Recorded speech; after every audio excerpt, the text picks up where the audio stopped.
नमस्कार दोस्तों, आप सभी का स्वागत है।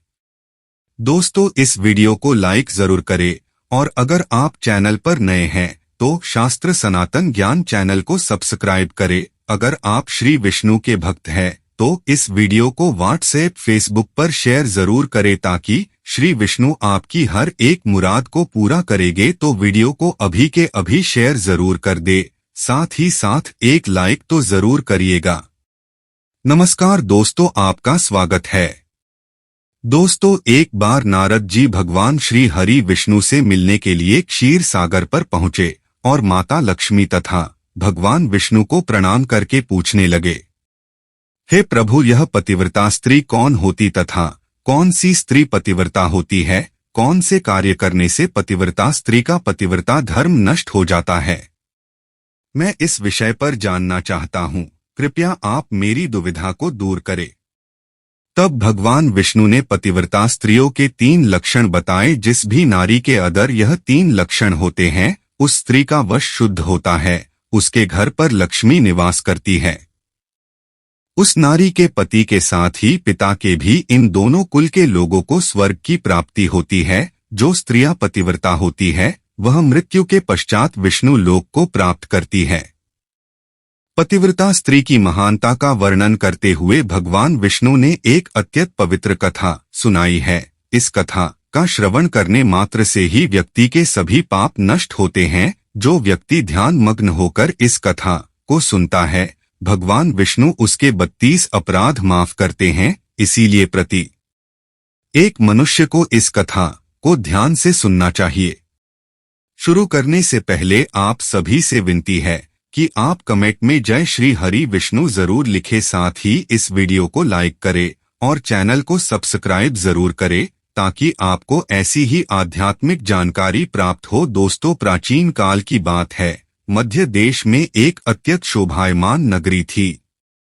उसमें एक पतिव्रता ब्राह्मणी रहती थी। उसका नाम था शैव्या। शैव्या का पति पिछले जन्म के पाप कर्मों के कारण इस जन्म में कोरी हो गया था, अर्थात तो उसे कोढ़ का रोग हो गया था।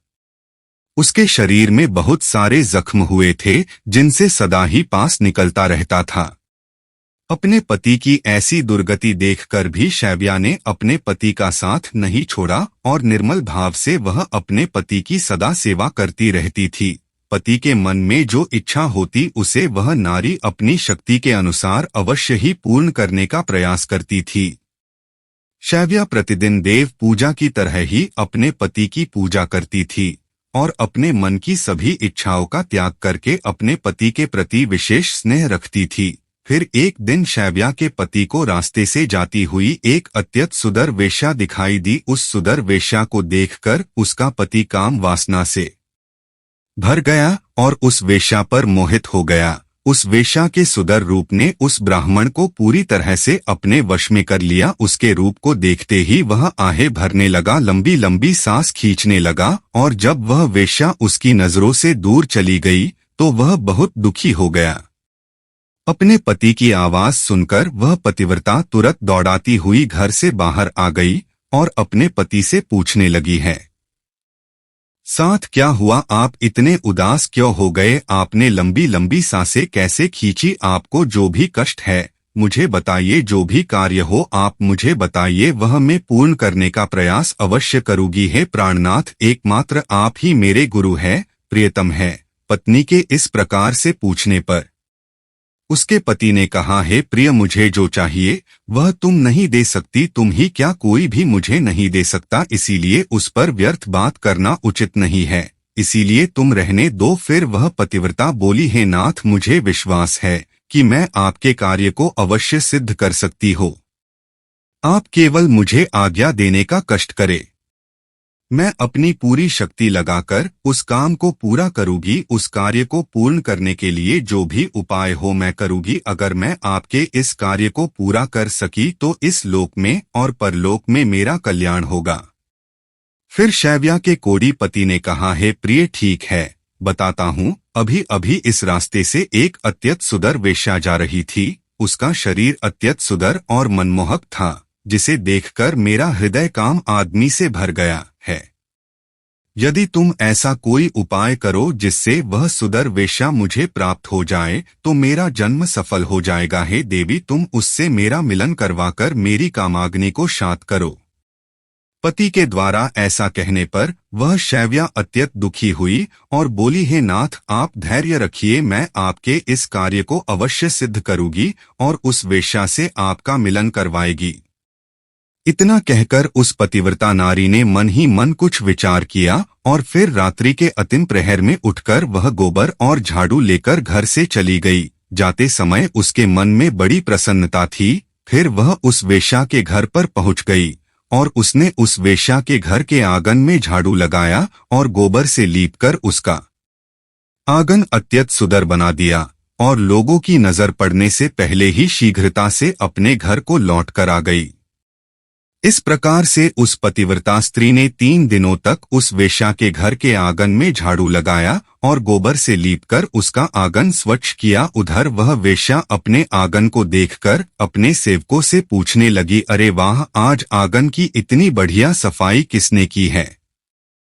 जिसने भी मेरा आंगन स्वच्छ किया है, मैं उसकी इच्छा पूर्ण करूंगी। फिर वेश्या के सेवकों ने कहा, हे वेश्या, घर के आंगन की सफाई तो हमने नहीं की, हमारे जागने से पहले ही कोई इस आंगन की सफाई करके चला जाता है। सेवकों की बात सुनकर वेश्या को बड़ा आश्चर्य हुआ और वह सोचने लगी कि आखिर कौन आकर उसके घर के आंगन को साफ कर रहा है। फिर उसने जानने के लिए रात भर जागरण किया और छिप कर देखने लगी। तभी उसने देखा कि रात्रि के अंतिम प्रहर में ब्राह्मणी आकर उसके घर के आंगन को साफ कर रही है। ब्राह्मणी को देखते ही वह वेश्या बोली, हाय हाय ही देवी, आप यह क्या कर रही हो? क्यों मुझ पापी स्त्री के घर का आंगन साफ कर रही हो? मुझे क्षमा करो, आप यह काम मत करो। इतना कहकर उस वेश्या ने उस ब्राह्मणी के पैर पकड़ लिए और कहा, हे पतिव्रत है, आप क्यों मेरी आयु, यश, संपत्ति, कीर्ति का विनाश करने की चेष्टा कर रही हो? मैंने कौन सा अपराध किया है? साध्वी, आपको जो चाहिए वह मांगो, मैं बिना सोचे ही आपको दे दूंगी, किंतु आपको यह कार्य शोभा नहीं देता है। तब उस पतिव्रता ने उस वेश्या से कहा, हे सुंदरी, मुझे धन की लालसा नहीं है, किंतु तुम्ही से मुझे कुछ काम है। यदि तुम करोगी तो मैं बताती हूँ। यदि तुम उस कार्य को पूर्ण करोगी तो मेरे मन को शांति मिलेगी और तभी मैं समझूंगी कि तुमने मेरा सारा मनोरथ पूर्ण कर दिया। फिर वह वेश्या बोली, हे पतिव्रत है, आप जल्दी बताइए, मैं वचन देता हूँ, आपका जो भी अभीष्ट कार्य है उसे मैं अवश्य पूर्ण करूंगी। माता जी, आप महान पतिव्रता है, आपका कार्य करूंगी तो मेरे सभी पाप नष्ट हो जाएंगे। आपके चरण छू लेने से ही मैं पाप से मुक्त हो चुकी हूँ। कृपया आप जल्दी बताइए, मैं आपकी किस प्रकार से मदद कर सकती हो? फिर उस पतिव्रता ने लजाते हुए कहा, हे सुंदरी, कुछ दिनों पहले मेरे पति की नजर तुम्हारे शरीर पर पड़ी थी, जिसे देखकर वे तुम्हारे शरीर के मोह में पड़ गए हैं और तुमसे से मिलन करने की इच्छा कर रहे हैं। इतना सुनकर वह वेश्या चौंक गई और कुछ क्षणों तक विचार करने लगी। उसे उस दुर्गंध युक्त कोढ़ी पुरुष के साथ संबंध बनाने की बात सोचकर बड़ा दुख होने लगा। वह वेश्या उस पतिव्रता से बोली, हे देवी, अगर तुम तुम्हारे पति को लेकर मेरे घर पर आ जाओ तो मैं एक दिन के लिए उनकी इच्छा अवश्य पूर्ण करूंगी। तब उस पतिव्रता ने कहा, हे सुंदरी, मैं आज रात को ही अपने पति को लेकर तुम्हारे घर पर आ जाऊंगी और जब वे तुमसे खुद की तृप्ति करके संतुष्ट हो जाएंगे तब मैं फिर से उनको अपने घर वापस ले जाऊंगी। तब वेश्या बोली, हे पतिव्रत थे, तुम शीघ्र ही अपने घर पर चली जाओ ताकि कोई तुम्हें यहाँ पर ना देखे और आधी रात को अपने पति को लेकर यहाँ पर चली आओ, मैं तुम्हारी इच्छा अवश्य पूर्ण करूंगी। फिर वह पतिव्रता नारी अपने घर पर चली गई और उसने अपने पति को सारी बात बता दी कि वह आज रात को उसे उस वेश्या के घर पर ले जाएगी। फिर वह कोढ़ी अपनी पत्नी से बोला, हे प्रिय, मैं उसके घर पर कैसे जाऊंगा? मुझसे तो चला नहीं जाता, फिर किस प्रकार से यह कार्य पूरा हो पाएगा? तब पतिव्रता बोली, हे प्राणनाथ, आप चिंता न करे, मैं आपको अपनी पीठ पर बिठाकर लेकर जाऊंगी और जब आपका कार्य पूर्ण हो जाएगा तब आपको वापस ले आऊंगी। इतना सुनकर वह ब्राह्मण बहुत खुश हुआ और अपनी पत्नी से बोला, हे कल्याणी, तुम एक महान नारी हो, तुमसे मैं अति प्रसन्न हो, तुम्हारे कारण मेरा कार्य पूर्ण हो जाएगा। तुमने आज जो काम अपने पति के लिए किया है, ऐसा काम संसार की कोई नारी नहीं कर पाएगी। हे देवी, तुम धन्य हो। फिर रात हो गई और वह पतिव्रता ब्राह्मणी अपने पति को पीठ पर बिठाकर लेकर जाने लगी। रास्ते में एक जगह पर परम तेजस्वी मांडव्य ऋषि को गलती से चोर समझकर राजा ने शुल्क पर चढ़ाया हुआ था। वसूल मांडव्य ऋषि के आर पार गया था, किंतु फिर भी वे जीवित थे और अपनी तपस्या में लीन हो गए थे। जब रात के अंधकार में वह पतिव्रता ब्राह्मणी मांडव्य ऋषि के नजदीक से गुजर रही थी, तो गलती से उसके कोढ़ी पति का पैर मांडव्य ऋषि के शरीर को लग गया और उनकी तपस्या भंग हो गई। मांडव्य ऋषि अत्यंत क्रोधित हो गए और श्राप देने लगे, जिस पापी ने भी मेरी तपस्या भंग की है और मुझे वेदनाएं भी है, वह पापी सूर्योदय होते ही भस्म हो जाएगा। सीमात ने श्राप देते ही वह कोरी जमीन पर गिर पड़ा। ऋषि मांडव्य का श्राप सुनते ही उस पतिव्रता को बहुत दुख हुआ और वह कहने लगी, आज से 3 दिनों तक सूर्य का उदय ही ना हो। इतना कहकर वह पतिव्रता अपने पति को लेकर घर चली गई और अपने पति को शैया पर लिटाकर उसके पास बैठ गई। पतिव्रता की वाणी में इतनी शक्ति होती है कि वह जो भी कहती है वह सत्य हो जाता है और पतिव्रता के कहने पर साक्षात सूर्य देव को भी उसकी इच्छा का पालन करना पड़ता है, क्योंकि स्वयं भगवान विष्णु ने ही पतिव्रता स्त्रियों को यह वरदान दिया है कि वे जो बोलेगी वह अवश्य ही सिद्ध हो जाएगा।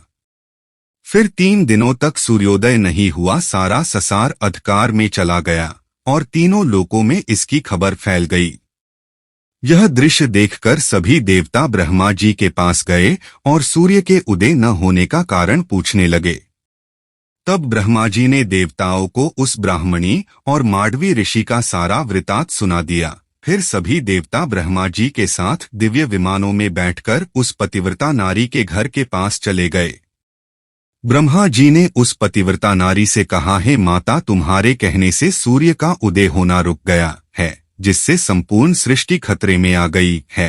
प्राणियों का जीवन दुष्कर हो गया है। तुम कृपा करके अपने वचन पीछे ले लो और सूर्य का उदय होने दो। फिर उस पतिव्रता ने कहा, हे भगवान, एक माँ मेरे पति ही मेरे गुरु है। यह मेरे लिए संपूर्ण लोकों से बढ़कर है और सूर्योदय होते ही मेरे पति की मृत्यु हो जाएगी, क्योंकि मांडव्य मुनि ने ऐसा श्राप दिया है। मैंने किसी लोभ में, क्रोध में तथा मोह में आकर ऐसा नहीं किया है। मैं केवल अपने पति के प्राणों की रक्षा करना चाहती हूँ। ब्रह्मा जी ने कहा, हे माता, तुम्हारे पति की आयु इतनी ही थी, उसकी मृत्यु से पृथ्वी का कल्याण होगा। तुम अपने पति के प्राण जाने दो, इससे तुम्हें बहुत पुण्य मिलेगा। फिर वह पतिव्रता बोली, हे देव, पति का त्याग करके मुझे किसी भी लोक में सुख की प्राप्ति नहीं होगी। मेरे पति मेरे लिए ईश्वर है, इसीलिए मैं उनका त्याग नहीं कर सकती। फिर ब्रह्मदेव ने कहा, हे कल्याणी, तुम्हारे इस पतिव्रता धर्म से मैं बहुत प्रसन्न हूँ। तुम अभी इस हट को छोड़ दो और सूर्य का उदय होने दो, जिससे सारा संसार स्वस्थ हो जाएगा और हमारे आशीर्वाद से तुम्हारा कोढ़ी पति भी कामदेव के समान सुंदर हो जाएगा।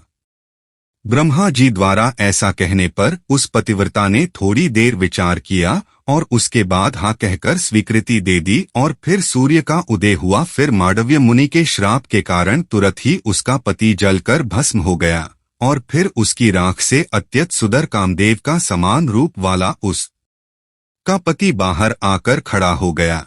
यह चमत्कार देखकर वह पतिव्रता अत्यंत प्रसन्न हुई और फिर स्वर्ग लोक से एक अत्यंत तेजस्वी विमान आया और वह पतिव्रता नारी अपने पति के साथ बैठकर स्वर्ग लोक को चली गई। तो दोस्तों, इस प्रकार से पतिव्रता नारी में संसार को भी नष्ट करने की शक्ति होती है। पतिव्रता नारी के सामने बड़े बड़े देवताओं को भी झुकना पड़ता है। इस प्रकार से भगवान विष्णु ने यह कथा सुनाई है। उम्मीद है आपको यह कथा पसंद आई होगी, तो कमेंट करके अवश्य बताएं। जानकारी अच्छी लगी तो वीडियो को लाइक जरूर करें और कमेंट में जय श्री हरि विष्णु अवश्य लिखे। साथ ही चैनल शास्त्र सनातन ज्ञान को सब्सक्राइब करें। आप सभी का धन्यवाद। आपका दिन शुभ हो।